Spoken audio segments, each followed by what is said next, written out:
The alarms on my bridge were screaming before I even opened my eyes that cycle, and I knew, without looking at a single screen, that we had lost another world.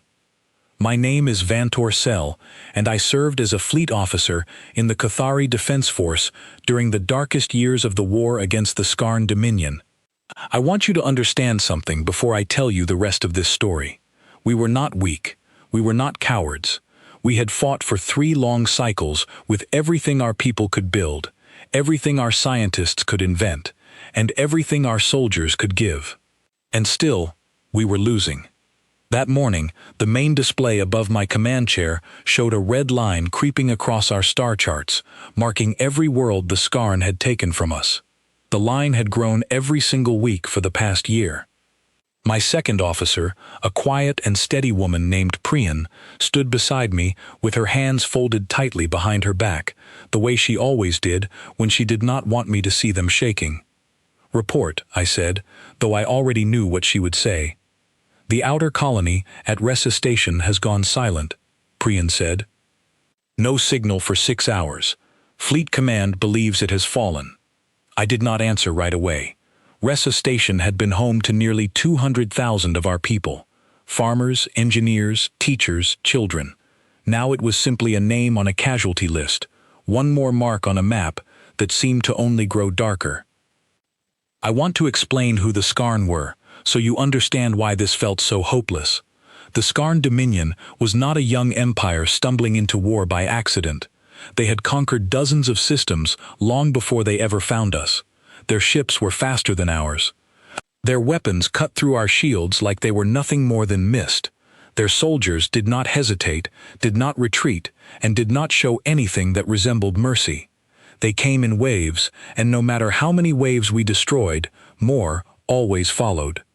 Our scientists had tried everything.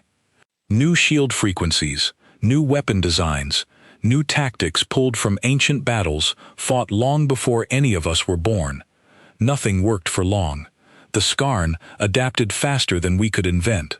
Within weeks of any new defense, they would find a way through it, and we would lose more ships, more soldiers, more worlds. I remember standing in the officers' mess 3 days after Ressa Station fell, listening to a group of young pilots talk in low voices. They were not talking about strategy or hope.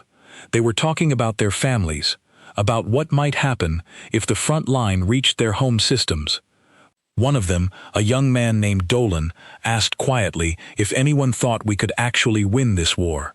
Nobody answered him.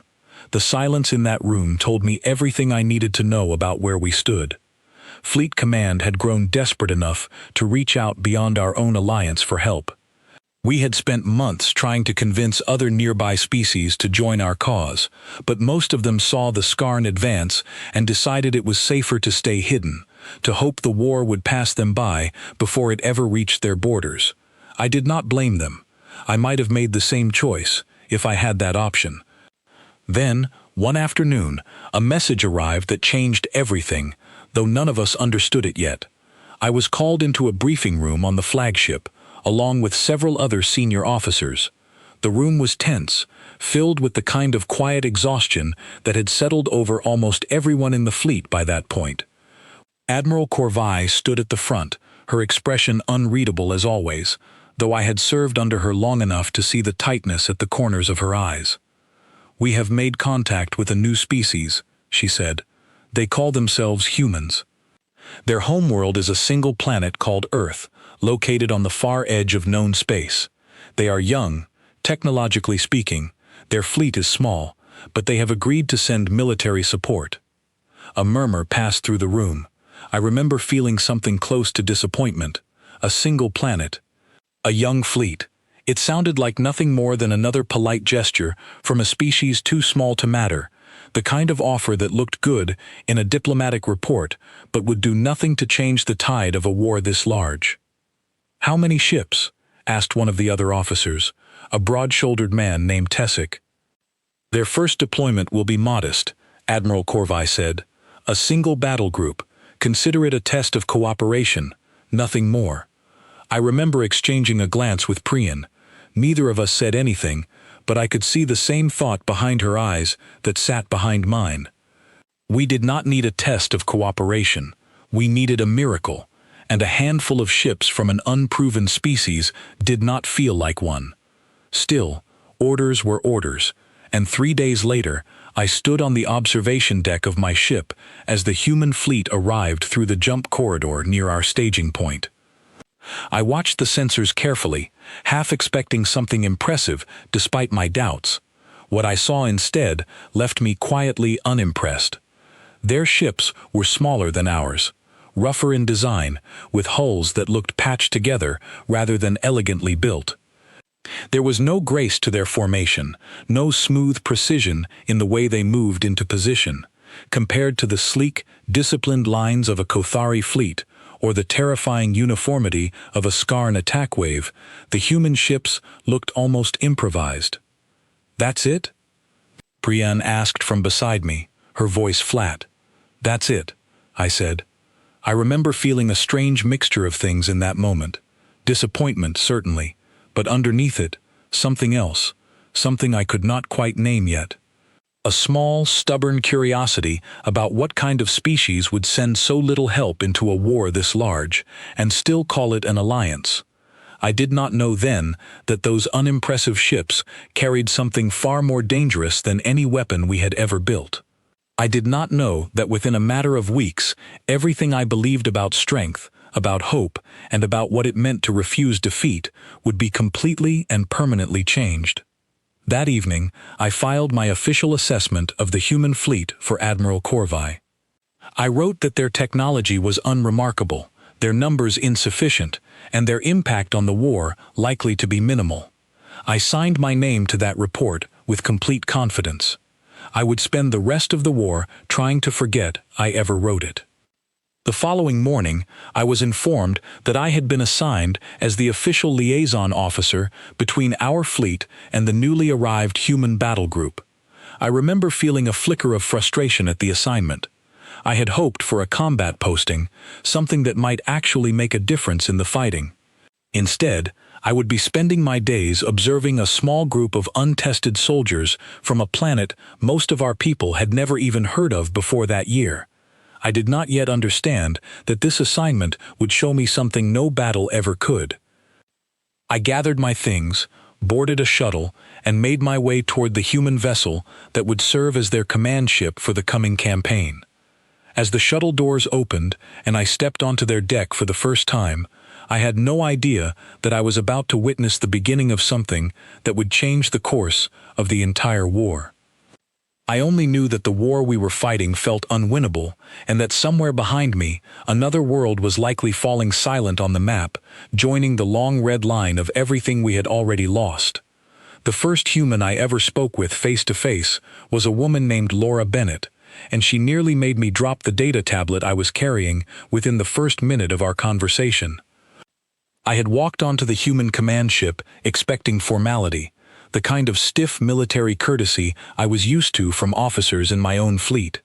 Instead, I found a woman in a medical uniform leaning against a bulkhead, eating something out of a small metal container, laughing at a joke another soldier had just made. When she noticed me standing there, she straightened up, wiped her hand on her uniform, and offered it to me in greeting. "You must be the liaison," she said. "Vantor, right? I'm Laura. Welcome aboard. Sorry about the mess. We just got here, and nobody's had time to make this place look official yet." I shook her hand, unsure of the gesture, but recognizing it as a sign of goodwill. "Thank you," I said. "I was told to report to your commanding officer." "Colonel Marsh is up on the bridge," she said, pointing down a corridor. "Just walk straight, and don't mind the noise." We're a loud bunch. She was not exaggerating. As I made my way toward the bridge, I passed rooms filled with soldiers checking equipment, running drills, and talking with an energy that felt almost foreign to me. There was laughter in places I expected silence. There was music playing from somewhere, low and rhythmic, while two soldiers argued cheerfully over a card game in the corner of a supply room. I had spent 3 cycles surrounded by the quiet, exhausted tension of a fleet that had grown used to losing. This felt like an entirely different kind of ship, filled with people who did not yet understand what they were walking into. I met Colonel Daniel Marsh on the bridge a few minutes later. He was tall, with a calm and steady presence that reminded me slightly of Admiral Corvi, though his manner was far less formal. He greeted me warmly, asked about our fleet's current situation, and listened carefully as I explained the state of the war. I told him about the fallen colonies, the growing red line on our star charts, the advanced weapons and merciless tactics of the Skarn Dominion. He listened without interrupting, his expression thoughtful rather than alarmed. When I finished, he nodded slowly. "Sounds like you've been carrying this fight alone for a long time," he said. "We're glad to finally be here." I remember being struck by the simplicity of that statement. Glad to be here. I had expected caution, hesitation, perhaps even fear from a species stepping into a war of this scale for the first time. Instead, I heard something closer to determination. Over the following days, I was given access to observe human training exercises, briefings, and small skirmishes along the edge of contested territory. I began keeping personal notes, partly out of professional duty, and partly because I found myself genuinely unable to stop watching them. The first thing I noticed was how they spoke about danger. During one briefing, a young pilot named Owen Blake was assigned to a scouting mission along a stretch of space known to have Skarn patrols. In my fleet, such missions were treated with heavy caution, often requiring backup ships and careful planning. Owen simply nodded, said he would handle it, and made a joke about beating his own previous scouting record before heading to his ship.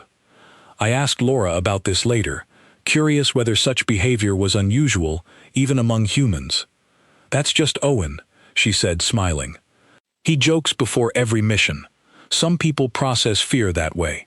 Doesn't mean he's not careful, just means he's not going to let the fear run the show." I found this fascinating. In my experience, fear was something to be managed through discipline and structure, not humor.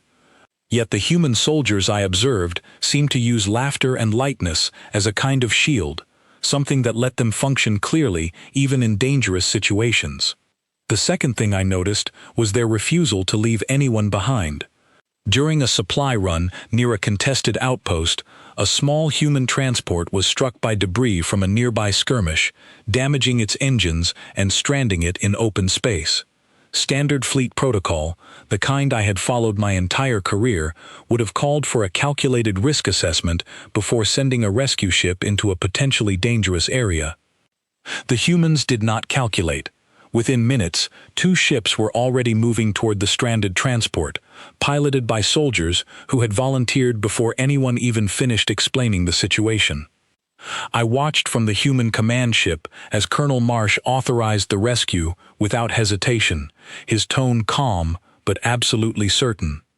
"We don't leave people out there," he said simply, when I asked him about it afterward. "Doesn't matter how risky it is. If they're stuck, we go get them." I tried to explain, gently, that such decisions could cost more lives than they saved, that our own fleet had learned through hard experience to weigh risk carefully before committing resources to rescue operations. Colonel Marsh listened patiently, then shook his head. "I understand the math," he said. "I just don't think you can build an army on math alone.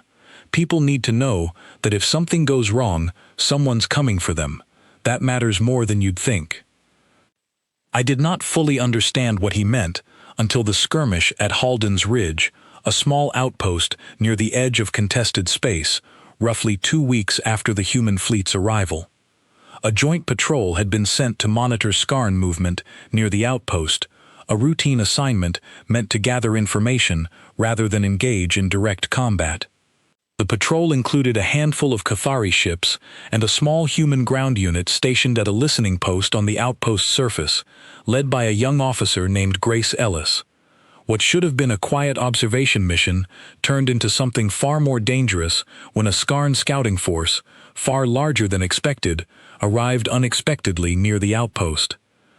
Communication with Fleet Command was disrupted, and the small ground unit found itself cut off, facing an enemy force that outnumbered them significantly. I was monitoring the situation from the human command ship when the reports came in. Standard protocol, the kind I had followed for years, was clear. When a small unit finds itself outnumbered and cut off with no immediate support available, it withdraws to a defensible position and waits for reinforcement, prioritizing survival over holding ground. Grace Ellis did not withdraw. Instead, her unit dug into a defensive position around the listening post, using the outpost structure and surrounding terrain to their advantage. Over the comm channel, I heard her voice, steady and clear, coordinating her small team with a calmness that seemed impossible given the situation. "We're not losing this post," she said to her team. "Hold your positions. Help is coming. We just need to buy time." I remember turning to Colonel Marsh, who was standing beside me, watching the same reports. "They're outnumbered," I said. "Command protocol suggests immediate withdrawal." "They know the risks," he said, "but that post has equipment we need, and pulling out means the Skarn get a foothold this close to the border." Grace made the call. I trust her judgment. I did not understand this kind of trust. In my experience, command decisions during a crisis were made from a central authority, carefully weighed against known variables, not left to the instincts of an officer under direct threat. Yet Colonel Marsh sat calmly, watching the situation unfold, his confidence in his soldier unwavering. For the next several hours, I watched a small human unit hold its position against a force that should have overwhelmed them within minutes. They used the terrain cleverly, falling back only when necessary, regrouping quickly, and coordinating with a precision that surprised me given how informal their earlier training exercises had seemed. When reinforcements finally arrived, the listening post was still standing, and Grace Ellis's unit had suffered injuries, but no losses. I remember watching the debrief later, where Grace calmly explained her decisions to Colonel Marsh, her voice steady, despite the exhaustion clearly written across her face. "We weren't going to give them that post," she said, "not without a fight." I began to understand, slowly, that what I had first dismissed as recklessness might actually be something else entirely, something closer to conviction. The humans did not seem to calculate hopelessness the way my people did. Where I saw an impossible situation, they seemed to see a problem that simply required more effort, more stubbornness, more refusal to accept the outcome that logic suggested was inevitable. I wrote in my personal notes that evening that I no longer believed the human soldiers were being reckless. I believed they operated according to a different understanding of what was possible, one that did not include easy surrender to bad odds. I did not yet know how important that understanding would become. I did not know that within days, our entire fleet would find itself pinned in a battle that our own commanders believed we could not survive, and that the same stubborn refusal to accept defeat that I had witnessed in a small unit at Halden's Ridge would soon determine the fate of thousands of lives, including my own. I closed my notes that night with a single line I would return to many times in the months that followed. I wrote that I did not yet understand humans, but I no longer underestimated them. The battle at the Sarra system began with silence, and silence, I had learned by then, was almost always the worst sign of all. Sarra was a mid-sized system with 2 habitable worlds, home to nearly 3 million of our people. It sat at a critical junction along our supply routes, connecting several core systems to the outer colonies. Fleet Command had identified it as a point we could not afford to lose, and for weeks we had gathered ships there in preparation for a Skarn offensive that everyone knew was coming, though nobody knew exactly when. I was stationed aboard the Joint Command vessel, a role I had settled into more comfortably than I expected, working alongside Colonel Marsh and his senior officers as we coordinated the defense of the system. Our combined fleet, Kothari and human ships working together, had grown more familiar with one another over the previous weeks. Our formations more practiced, our communication smoother. None of that preparation felt like enough when the Skarn fleet finally arrived. They came out of the jump corridor in numbers far greater than our scouts had predicted, ship after ship emerging until the sensor display looked less like a battle formation and more like a solid wall of red markers stretching across the screen. I remember the bridge going quiet as officers stared at the numbers, doing the same math I was doing in my own head, and arriving at the same grim conclusion. We were outnumbered nearly 3-1. Admiral Corvai's voice came through the comm channel a moment later, steady but strained. "Roll ships, hold defensive formation. We cannot allow them past Sarra." The battle that followed was unlike anything I had experienced before. Skarn ships tore through our outer defense line within the first hour, their weapons cutting through shields that had held against previous attacks. I watched 3 Kothari cruisers go dark on the display within minutes of each other, their crews evacuating to escape pods as their ships lost power. Colonel Marsh stood beside me, watching the same display, his jaw tight but his voice calm as he issued orders to his own fleet, coordinating movements with a precision that helped stabilize parts of our crumbling formation.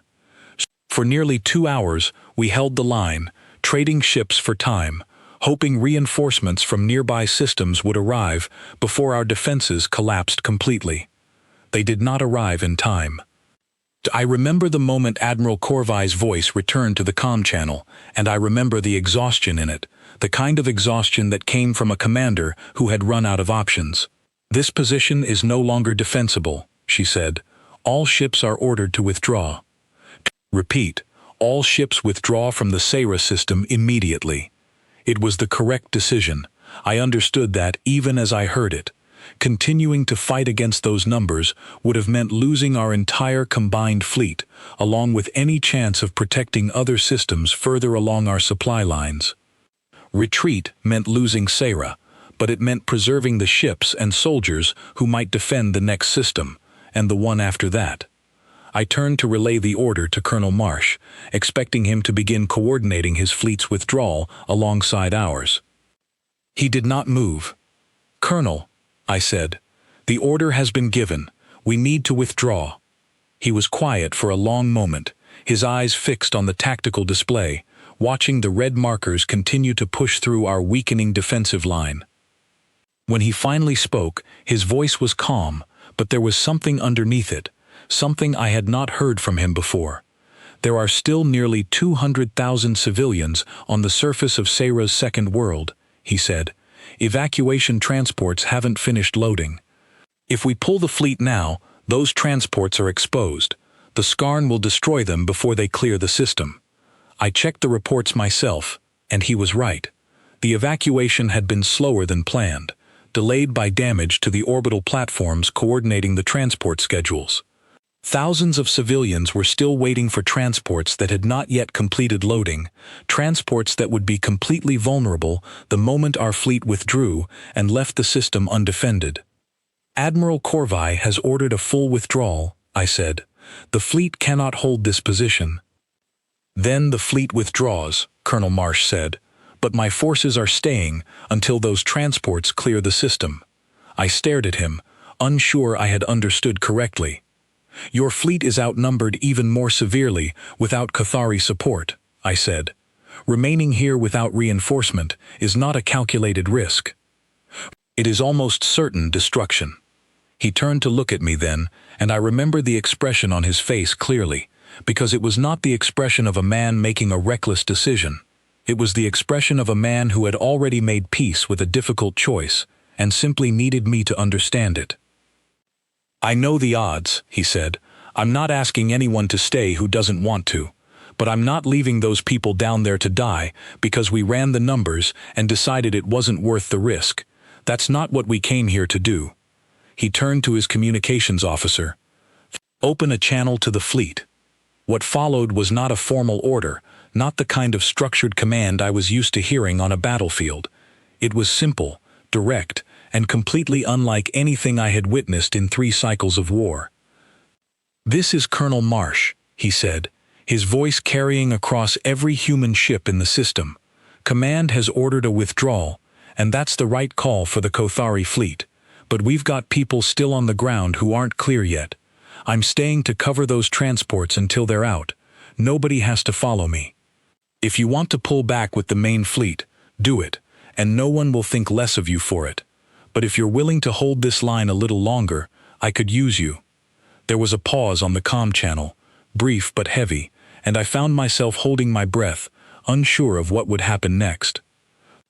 Every human ship in the system held its position.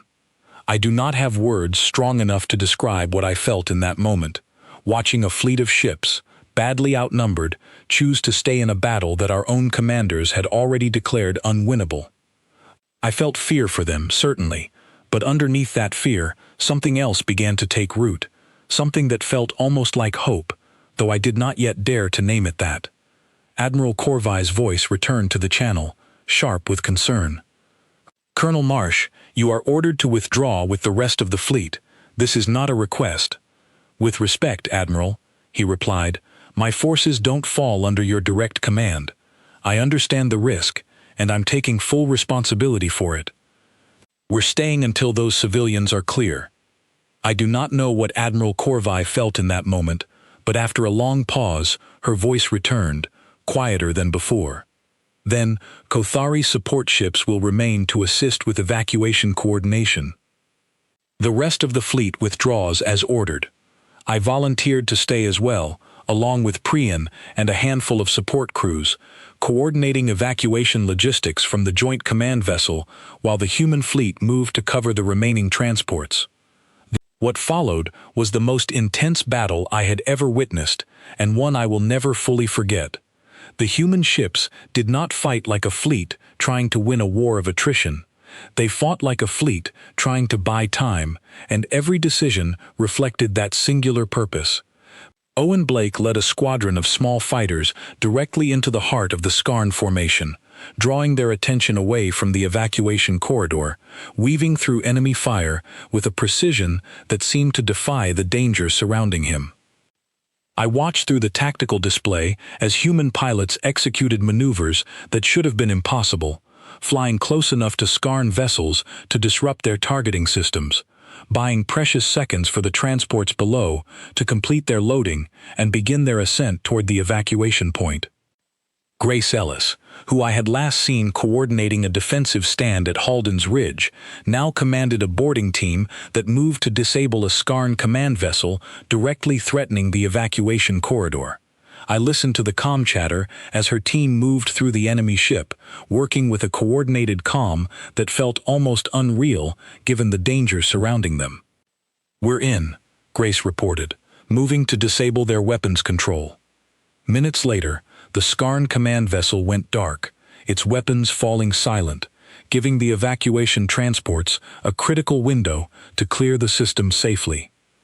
I do not know the full details of what happened aboard that vessel, and Grace never spoke much about it afterward, but I know that her team returned to their own ship with injuries, and every member accounted for. For nearly 3 hours, the human fleet held that line, trading damage for time, refusing to break formation even as their own ships sustained heavy losses. I remember watching Colonel Marsh on the bridge, his expression unwavering even as reports of damaged ships continued to come in, his focus entirely on the evacuation progress rather than the mounting cost of the battle. "Transport 6 is clear," his communications officer reported. "Transport 7, loading final civilians now." "Hold the line," Colonel Marsh said. "Just a little longer." I remember thinking, in that moment, that I finally understood something about these strange, stubborn allies who had arrived in unimpressive ships only weeks earlier. They did not measure victory the way my people did, through territory held or ships preserved. They measured it through lives saved, through promises kept, through a simple refusal to let the numbers decide what they were willing to do. When the final transport finally cleared the evacuation point, carrying the last of nearly 200,000 civilians to safety, Colonel Marsh gave the order for his fleet to withdraw as well. What remained of the human battle group limped away from Sarra, damaged but intact, having accomplished something that should have been impossible.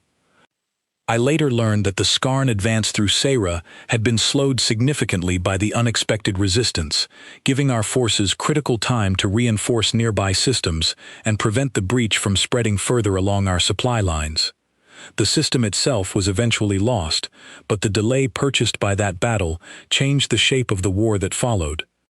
When I finally returned to the human command ship after the battle, I found Colonel Marsh in the medical bay, sitting quietly beside an injured crew member, speaking with a gentleness that felt entirely at odds with the calm authority he had shown during the fighting. He noticed me standing in the doorway and offered a tired smile. "We got them out," he said simply. "At great cost," I said, thinking of the damaged ships, the injured crew, the risk he had taken, defying a direct order to withdraw. "Some things are worth the cost," he said. "You did the math on this fight before it started, didn't you? Told yourself it probably couldn't be won." I did not deny it. "The odds were not in your favor." "Odds aren't the only thing that decides a fight," he said. "Sometimes it comes down to who's willing to stay in it longest." I stood there for a long moment, thinking about everything I had witnessed since the human fleet's arrival. The joking pilot who volunteered for dangerous missions without hesitation. The young officer who refused to abandon a listening post against impossible odds. A commander who defied direct orders rather than leave civilians behind, and a fleet that followed him into a battle they had every reason to believe they could not win. I began to understand, standing in that quiet medical bay, that the war we had been fighting for 3 long cycles had just changed in a way none of us fully understood yet. We had spent so long measuring our chances against the Skarn Dominion through numbers, through technology, through careful calculation of risk and reward. The humans had shown me something entirely different. They had shown me that some battles were won not through better odds, but through a refusal to accept defeat as inevitable, no matter what the numbers said. I did not know it yet, but the battle at Sarra was only the beginning of that lesson, and the war ahead would teach it to me again and again, until I finally understood it completely. In the weeks following the battle at Sarra, something shifted in how our 2 fleets worked together, and I found myself at the center of that change more often than I expected. News of what the human fleet had done spread quickly through our ranks. Soldiers who had once viewed our new allies with the same polite skepticism I had originally felt now spoke of them with a kind of cautious respect. Admiral Corvi, though she never fully approved of Colonel Marsh's decision to defy her withdrawal order, requested a formal report on human tactics and decision-making, a task that fell largely to me given my role as liaison officer. I found myself spending more time aboard the human command ship than my own, sitting in on briefings, observing training exercises, and slowly building relationships with soldiers I had once only studied from a professional distance. It was during this time that I finally began to understand the deeper reasons behind their behavior, the ones that went beyond simple courage or stubbornness. I remember sitting with Laura Bennett in the ship's small medical bay one quiet evening, watching her carefully organize supplies after a long shift, treating injuries from a recent skirmish. She had a calm, steady way about her that reminded me of the way she had greeted me on my very first day aboard the ship, though there was a tiredness in her eyes now that had not been there before. "Can I ask you something?" I said, sitting across from her as she worked. "Sure," she said, not looking up from the supplies she was sorting. "Why do your people fight this way?" I asked. "Every soldier I have spoken with seems to share the same refusal to accept difficult odds. Colonel Marsh, Grace, Owen, it seems almost built into how you think." "I want to understand where that comes from." Laura paused, setting down the supplies she was holding, and looked at me thoughtfully. "That's a big question," she said. "I'm not sure I can answer it completely, but I can tell you what I think." She leaned back in her chair, considering her words carefully. "Earth wasn't an easy place to survive, especially a long time ago, long before we ever thought about traveling to the stars. Our history is full of hard winters, diseases that wiped out entire populations, wars between our own people that lasted generations. We didn't get to where we are today by being lucky. We got here by refusing to quit, even when things looked impossible. I considered this, thinking of the histories I had read of my own people, histories filled with cooperation and gradual progress, guided largely by careful planning and shared resources. Our history was different, I said. We advanced through unity and careful coordination, rather than struggle. That makes sense, Laura said, but our history taught us something different.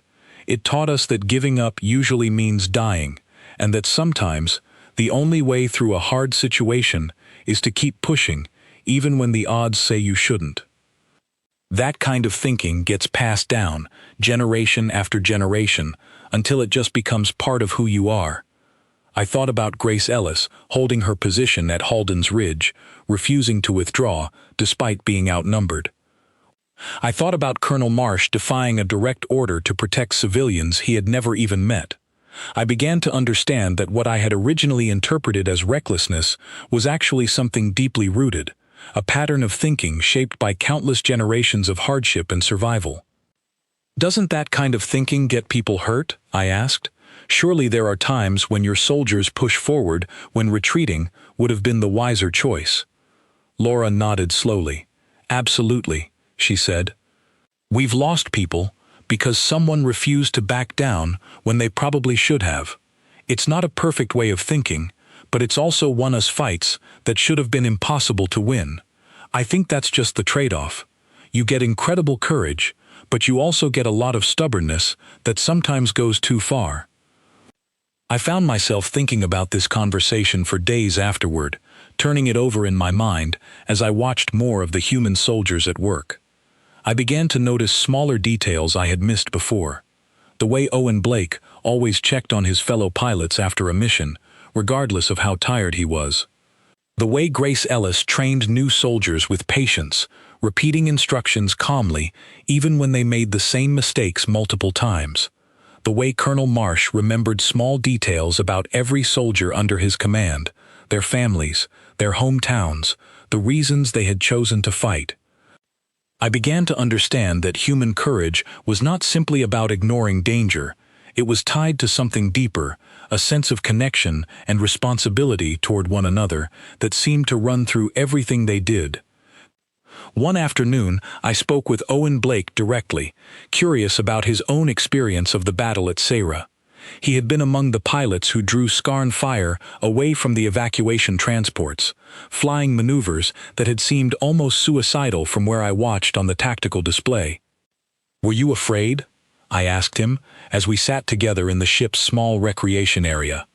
Owen considered the question seriously, unlike the joking tone I had grown used to hearing from him during briefings.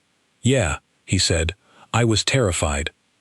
Anyone who tells you they weren't scared in a fight like that is either lying or lucky enough to have never actually been in real danger. But you flew directly into that danger anyway," I said. "Why?" "Because there were people counting on us," he said simply. "Those transports had families on them. Kids.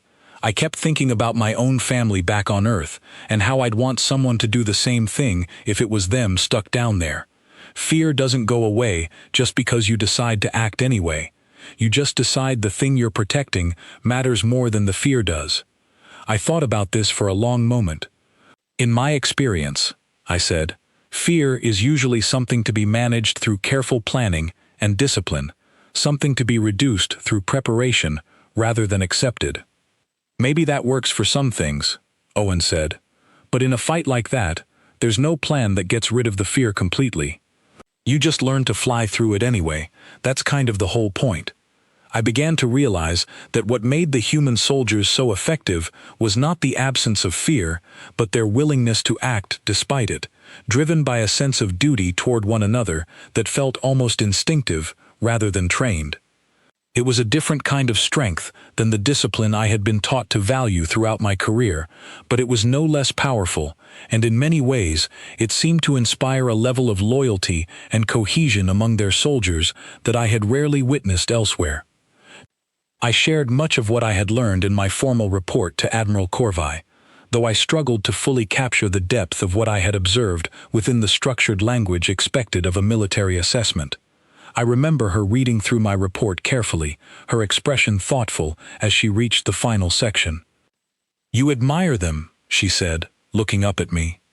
I considered denying it, falling back on the careful neutrality expected of an officer in my position. Instead, I found myself telling her the truth. "Yes," I said. "I did not expect to, but I do." "They fight differently than we do, Admiral. Not better, necessarily, but differently, in ways that I believe could help us turn the tide of this war, if we are willing to learn from them rather than simply relying on them." Admiral Corvi was quiet for a long moment, considering my words carefully. "Colonel Marsh's decision at Sarra could have cost us significant losses," she said finally. "I do not take that lightly, even now." "No," I agreed, "but it also saved nearly 200,000 lives that would have otherwise been lost. I do not believe that outcome was accidental, Admiral.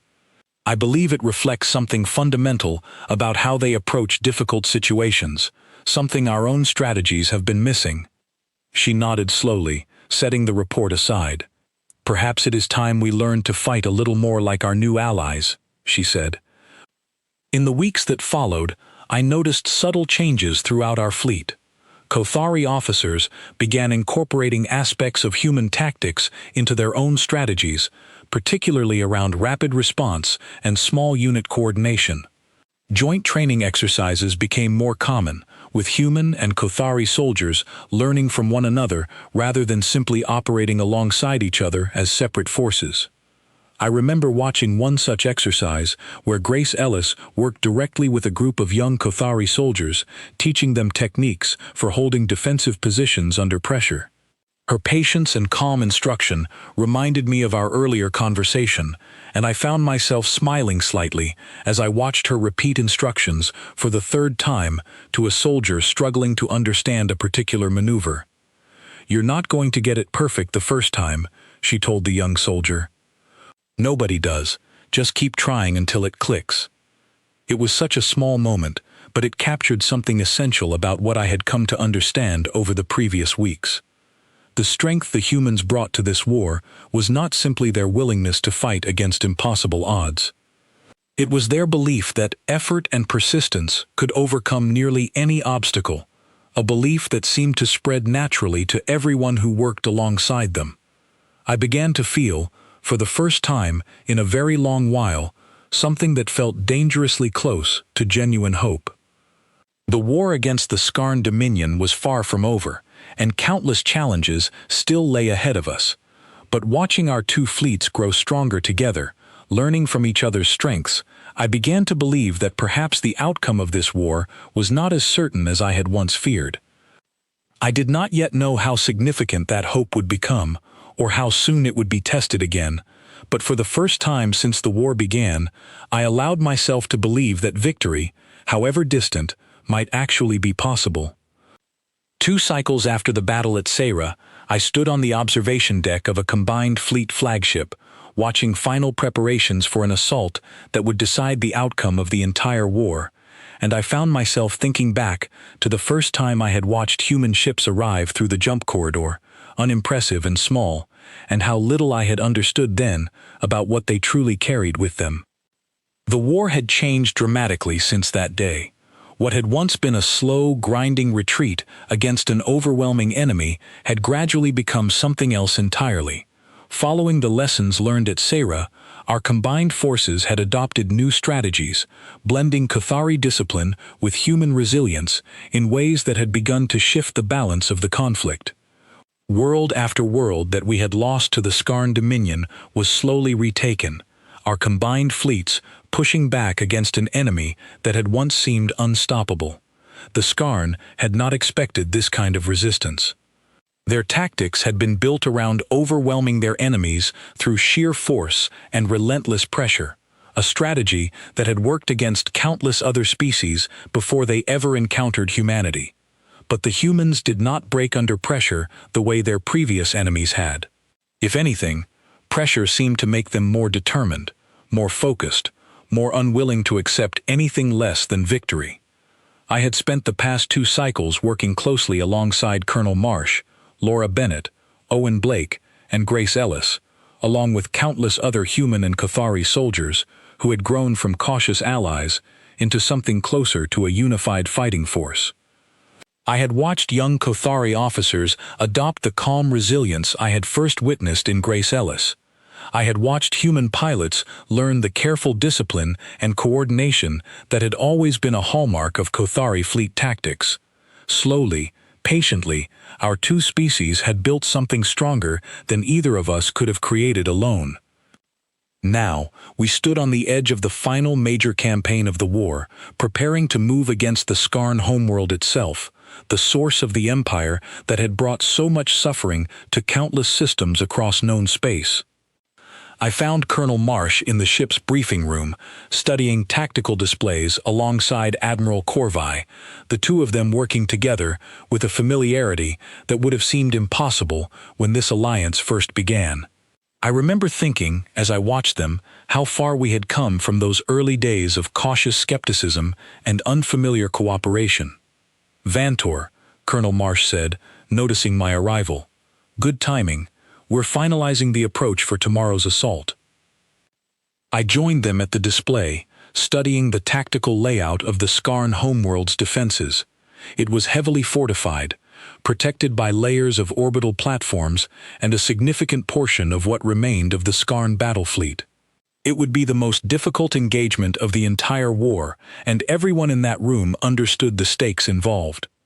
"Their defenses are strong," Admiral Corvi said, "but our combined fleet is stronger than anything we could have fielded alone 2 cycles ago.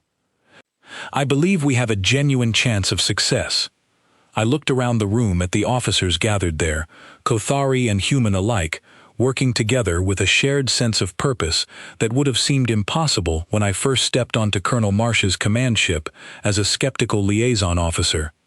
I thought about everything that had led us to this moment, the countless battles fought, the lives lost and saved, the slow, patient building of trust between two species who had started this war as little more than strangers.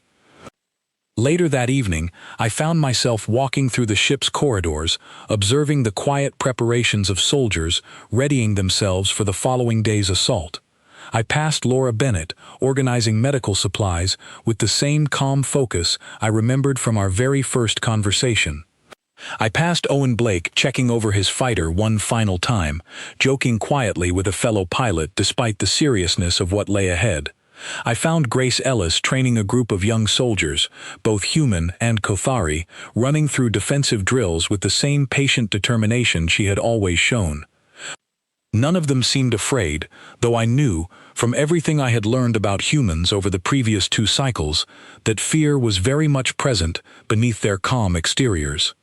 They had simply learned, as Owen had once explained to me, to act despite that fear, driven by a sense of purpose and connection to one another that I had come to deeply respect. I stopped to speak with Grace Ellis as her training session ended, the young soldiers dispersing to prepare for the following day. "Are you ready for tomorrow?" I asked her. She considered the question for a moment before answering. "As ready as anyone can be for something like this," she said, "but I've learned something over these past 2 cycles. Ready isn't really about being certain you'll win, it's about being certain you'll keep fighting until the fight is over, no matter what happens along the way." I thought about how much that sentiment echoed everything I had learned from my human allies since their arrival. The battle at Sarra, where they had refused to abandon civilians despite overwhelming odds. The countless smaller engagements where they had held their ground against forces that should have overwhelmed them. The steady, patient way they had rebuilt hope within a fleet that had nearly forgotten what hope felt like. The following morning, our combined fleet moved into position around the Skarn homeworld, the largest and most significant battle of the entire war finally beginning. I stood on the bridge of the flagship alongside Admiral Corvi and Colonel Marsh, watching as our forces engaged the heavily fortified Skarn defenses. The battle that followed was fierce and difficult, testing every lesson our combined fleets had learned over the previous 2 cycles. Skarn defenses fought with the same relentless determination they always had, refusing to yield despite the losses they sustained. but our forces met that resistance with something the Skarn had never encountered before, a combined strength built from two very different species who had learned to fight not just alongside each other, but as a single, unified force. I watched Owen Blake lead a squadron of fighters through a critical breach in the Skarn defensive line, clearing a path for our larger ships to advance. I listened to reports of Grace Ellis leading a boarding action against one of the last remaining Skarn command vessels, her team moving with the same calm precision I had witnessed so many times before. I watched Cathari cruisers, reinforced by tactics learned from our human allies, hold defensive positions that would have been unthinkable 2 cycles earlier. Slowly, methodically, the Skarn defenses began to collapse under the pressure of our combined assault.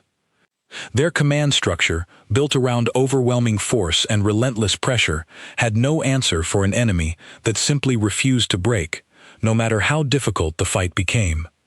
By the time the battle finally ended, the Skarn Dominion's military power had been broken beyond recovery. The war that had once seemed unwinnable, that had pushed our people to the very edge of defeat, was finally, truly over. I stood on the observation deck that evening, watching the quiet aftermath of the battle, the same deck where I had once watched human ships arrive through the jump corridor, unimpressive and small, carrying a species I had badly underestimated.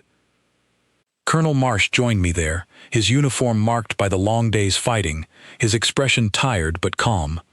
"We did it," he said quietly, watching the peaceful stars stretch out before us.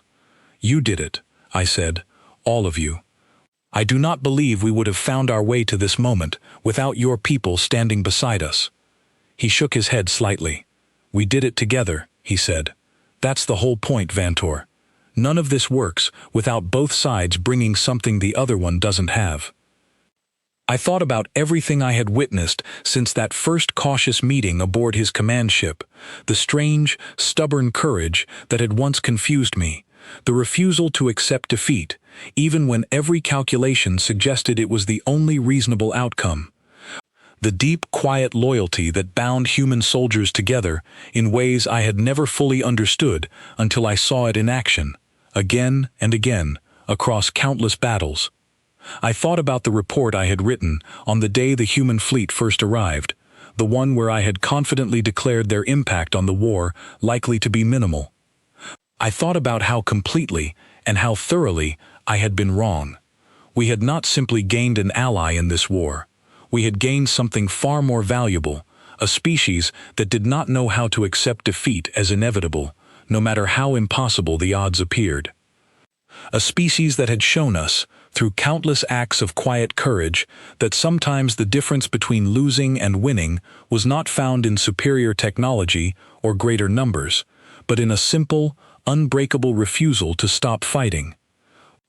As I stood there, watching the stars alongside Colonel Marsh, I understood that the story of this war, and everything that would come after it, would forever be shaped by the day a small, unimpressive fleet of human ships arrived to stand beside us, and refused to let defeat be the end of our story.